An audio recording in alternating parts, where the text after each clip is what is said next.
يا أيها الذين آمنوا إذا نودي للصلاة من يوم الجمعة فاسعوا إلى ذكر الله وذروا البيع ذلكم خير لكم إن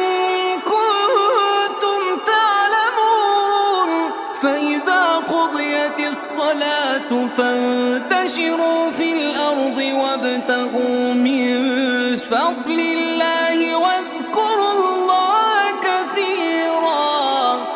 واذكروا الله كثيرا لعلكم